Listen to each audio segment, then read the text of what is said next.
Kerajaan Islam di Nusantara. 1. Kerajaan Islam di Sumatera.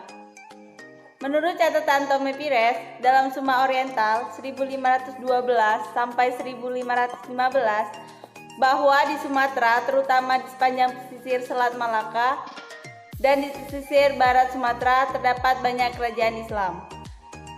Kerajaan-kerajaan tersebut, menurutnya, ada yang sedang mengalami pertumbuhan, ada yang sedang mengalami perkembangan, dan ada juga yang sedang mengalami kegeruntuhan. A. Kerajaan Samudra Pasai. Kerajaan Samudra Pasai berkembang pada abad ke-13. Kerajaan Samudra Pasai terletak kurang lebih 15 km di sebelah timur Lok Sumawe, Nangro Aceh, Darussalam.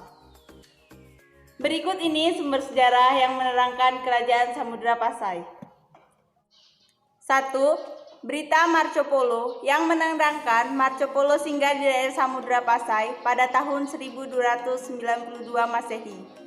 2. Berita Tome Pires yang menyebutkan bahwa pada tahun 1512 sampai 1515 Masehi pernah berkunjung ke daerah pesisir utara dan timur daerah Sumatera. 3. Berita Ibnu Battulah, seorang musafir dari Maroko yang singgah di Samudra Pasai. 4.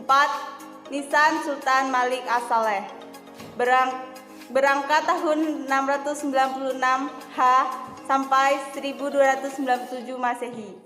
5. Hikayat Raja-Raja Pasai, karangan Hamzah Fansuri dari abad ke-15. Raja-raja yang pernah memerintah Samudra Pasai antara lain sebagai berikut. 1.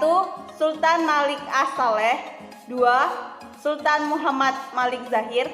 3. Sultan Mahmud Malik Zahir. 4. Sultan Zainal Abidin Malik Zahir. 5. Sultan Nasriyah. 6. Sultan Abu Zain Malik Zahir. Kerajaan Samudra Pasai mengalami kemunduran. Kemunduran tersebut disebabkan oleh beberapa hal berikut. 1. Kerajaan Majapahit berambisi menyatukan Nusantara. 2. Berdirinya Bandar Malaka yang letaknya lebih strategis. B. Kesultanan Aceh Darussalam. Berdiri pada tahun 1514 Masehi dan terletak di ujung pulau Sumatera. Adapun sumber sejarah mengenai Kesultanan Aceh Darussalam sebagai berikut. 1. Kitab Bastanu Salatin. 2. Genta Perunggu Cakradonya. 3. Gunogan. 4. Makam Sultan-Sultan Aceh di Banda Aceh. 5. Masjid Raya Baitur Rahman. Berikut beberapa faktor yang mendukung kerajaan Aceh cepat tumbuh menjadi kerajaan besar. 1. Letak ibu kota Aceh yang sangat strategis. 2. Pelabuhan Aceh memiliki persyaratan yang baik sebagai pelabuhan dagang. 3. Daerah Aceh kaya dengan tanaman lada. 4. Jatuhnya Malaka ke tangan Portugis. Adapun raja-raja yang pernah memerintah di Kesultanan Aceh Darussalam antara lain sebagai berikut. 1. Sultan Ali Muhayyad Shah. 2. Sultan Salahuddin. 3. Sultan Alauddin Riayat Shah Al-Qahar. 4. Sultan Iskandar Muda. 5. Sultan Iskandar Thani. Kerajaan Aceh mengalami kemunduran sepeninggal Sultan Iskandar Thani. Kemunduran tersebut disebabkan oleh hal-hal berikut. 1. Kekalahan Aceh dalam perang melawan Portugis di Malaka pada tahun 1629 Masehi. 2. Tokoh pengganti Sultan Iskandar Muda tidak secakap pendahulunya. 3. Permusuhan di antara kaum ulama. 4. Daerah-daerah yang jauh dari pemerintahan pusat melepaskan diri dari Aceh. 5. Pertahanan Aceh yang semakin lemah. C. Kerajaan Islam di Riau. Menurut berita Tome Pires, kerajaan Islam di Riau dan Kepulauan Riau antara lain Siak, Sri Indrapura, Kampar, dan Indragiri. D. Kerajaan Islam di Jambi. Diperkirakan dimulai sejak abad ke-9 atau abad ke-10 sampai abad ke-13. Adapun proses islamisasi secara besar-besaran bersamaan tumbuh dan berkembangnya kerajaan Islam di Jambi sekitar tahun 1500 Masehi di bawah pemerintah orang kayu hitam. Menurut Undang-Undang Jambi, Datuk Paduka Berhala adalah orang dari Turki yang terdampar di Pulau Berhala yang kemudian dikenal dengan sebutan Ahmad Salim. Kerajaan Islam di Sumatera Selatan. Sultan pertama Kesultanan Palembang adalah Susuhan Sultan Abdurrahman Khalifat Al-Mu'min Syahid Al-Iman 1659 sampai 1706. Adapun Sultan terakhir Kesultanan Palembang adalah Pangeran Kromojoyo 1823 sampai 1925.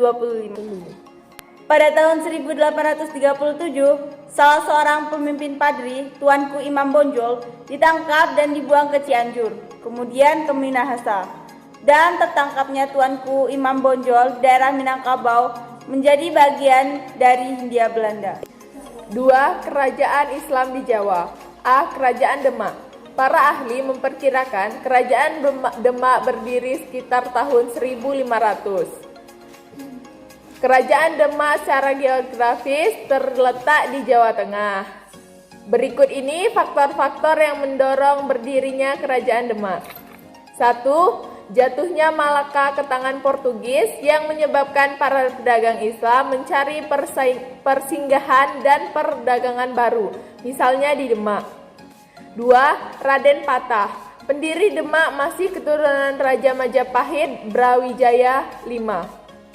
3. Raden Patah mendapat dukungan dari para wali yang sangat dihormati. 4. Banyak adipati pesisir yang tidak puas dengan Majapahit dan mendukung Raden Patah. 5. Mundur dan runtuhnya kerajaan Majapahit. 6. Pusaka kerajaan Majapahit sebagai lambang pemegang kekuasaan diberikan kepada Raden Patah.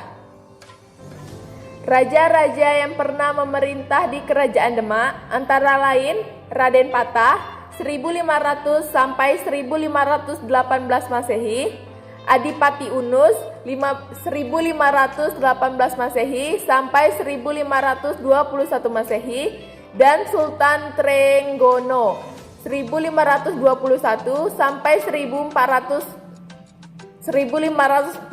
Masehi. Pada masa pemerintahan Sultan Trenggono, kerajaan Demak mencapai puncak kejayaan dan agama Islam berkembang lebih luas. Pada tahun 1522 Masehi, Demak mengirimkan pasukan ke Jawa Barat yang dipimpin oleh Fathahillah. Tujuan pengiriman tersebut adalah untuk menggagalkan terjadinya hubungan antara kerajaan Pajajaran dan Portugis.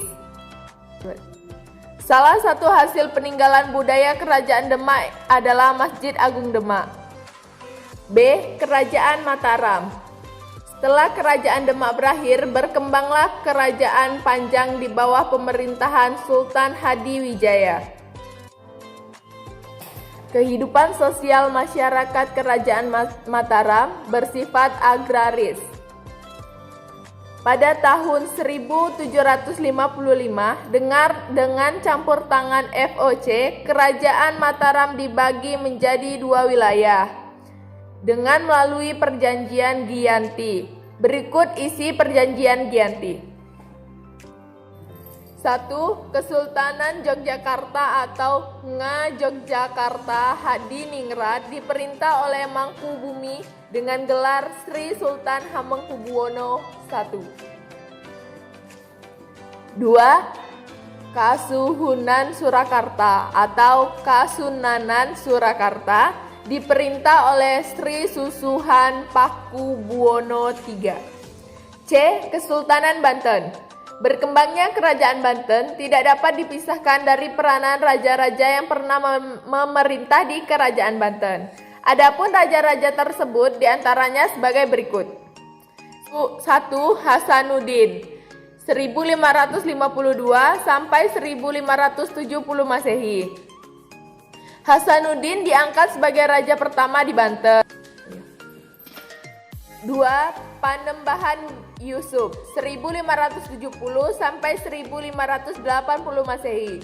Pada pemerintahan Panembahan Yusuf berupaya untuk memajukan pertanian dan perairan. Bahkan Panembahan Yusuf juga berusaha memperluas wilayah kekuasaan, yaitu dengan merebut Pakuan Pajajaran pada tahun 1579 Masehi. 3. Maulana Muhammad. Pada waktu Maulana Muhammad menyerang Palembang, Palembang diperintah oleh Ki Gede Ing Suro 1572 sampai 1627. Ki Gede Ing Suro adalah seorang penyiar agama Islam dari Surabaya dan perintis pada waktu itu, kerajaan Palembang lebih setia pada Mataram dan sekaligus merupakan saingan kerajaan Banten. Hal tersebut penyebab Maulana Muhammad menyerang Palembang. Sultan Maulana Muhammad terkena tembakan dan meninggal. Sultan Maulana Muhammad dikenal dengan sebutan Prabu Serdaing Palembang. 4. Abu Mufakir 1596 sampai 1640 Masehi. 5. Sultan Ageng Tirtayasa 1651 sampai 1692 Masehi. Pada tahun 1670 Masehi, Sultan Ageng Tirtayasa mengangkat putra mahkota menjadi raja pembantu dengan gelar Sultan Abdul Kahar. Dalam kehidupan perekonomiannya, kerajaan Banten bertumpu pada bidang perdagangan. Hal tersebut disebabkan oleh hal-hal berikut. 1. Kedudukan kerajaan Banten sangat strategis di tepi Selat Sunda. 2. Banten memiliki bahan ekspor penting, yaitu lada, sehingga menjadi daya tarik yang kuat bagi para pedagang asing. 3. Kerajaan Banten terletak di Teluk Banten dan pelabuhannya memenuhi syarat sebagai pelabuhan dagang yang baik. 4. Jatuhnya Malaka ke tangan Portugis mendorong perdagangan Islam mencari daerah baru di Jawa Barat, yaitu Banten dan Cirebon. Dalam bidang seni bangunan, kerajaan Banten meninggalkan bangunan Masjid Agung Banten yang dibangun sekitar abad ke-16. 3. Kerajaan Islam di Kalimantan. A. Kerajaan Pontianak. Kerajaan yang terletak di Kalimantan Barat.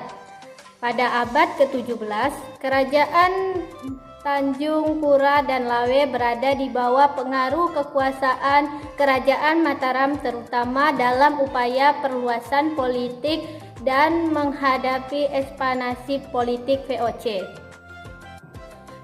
B. Kerajaan Banjar atau Banjarmasin. 1. Letak kerajaan. Kerajaan Banjar terletak di daerah Kalimantan Selatan, pusatnya di daerah hulu Sungai Nagara di Amuntai. 2. Sumber sejarah. A. Hikayat Banjar dan Kronik Banjarmasin menceritakan tentang kehidupan di kerajaan Banjar. B. Negara Kertagama menceritakan mengenai hubungan kerajaan Daha sebagai kerajaan sebelum kerajaan Banjar dengan Majapahit. 3. Kehidupan politik. Berikut adalah raja-raja yang pernah memerintah di kerajaan Banjar. A. Raden Samudra pada tahun 1520 sampai 1546 Masehi. B. Sultan Rohmatullah pada tahun 1546 sampai 1570 Masehi. C. Sultan Hidayatullah pada tahun 1570 sampai 1595 Masehi. D. Sultan marhum Penembahan atau Sultan Mustain Billah pada tahun 1595 sampai 1641 Masehi. E. Sultan Adam pada tahun 1825 sampai 1857 Masehi. Kerajaan Islam di Papua. Kerajaan-kerajaan tersebut yaitu Kerajaan Waigeo, Kerajaan Misol, Kerajaan Salawati, Kerajaan Sailolok, Kerajaan Fatagar, Kerajaan Rumbati, atau terdiri dari Kerajaan Ati-Ati, Sekar, Patipi, dan Wertuar. Kerajaan Kowia atau Namatota, Kerajaan Aiduma, dan Kerajaan Kaimana. Berikut beberapa pendapat mengenai kedatangan Islam di Papua. A. Pada tahun 1360, Islam datang di Papua disebarkan oleh mubalik asal Aceh, Abdul Ghaffar. Pendapat ini berasal dari sumber lisan yang disampaikan oleh putra bungsu Raja Rumbati ke-16 atau Muhammad Siddiq Bau dan Raja Rumbati ke-17 Haji Ismail Bau. Di Rumbati ini Abdul Ghaffar berdakwah selama 14 tahun atau 1360 sampai 1374. Abdul Ghaffar meninggal dan dimakamkan di belakang Masjid Kampung Rumbati tahun 1374. B.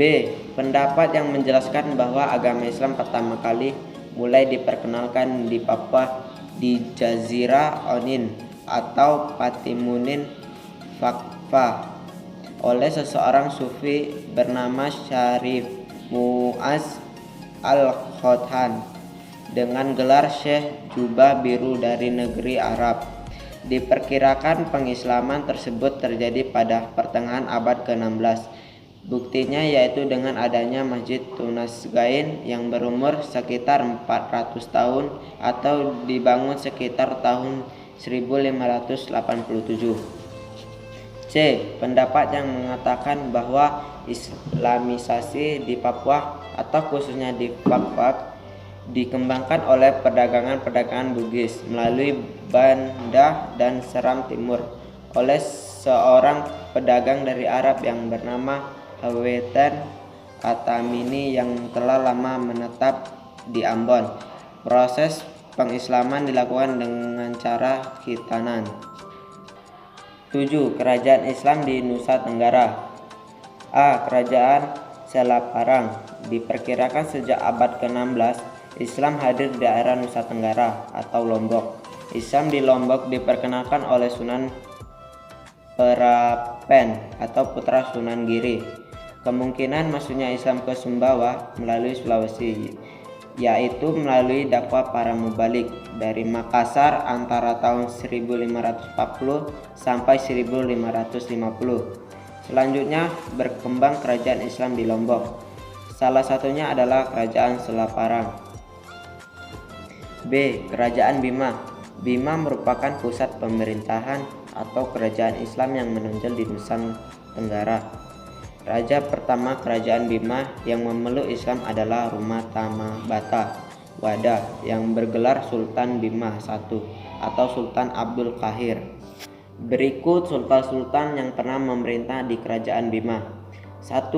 Sultan Bima I atau Sultan Abdul Qahir. 2. Sultan Bima II atau Sultan Abdul Khair Sirajuddin. 3. Sultan Nuruddin Abu Bakar Ali Shah atau Mawa'apaju.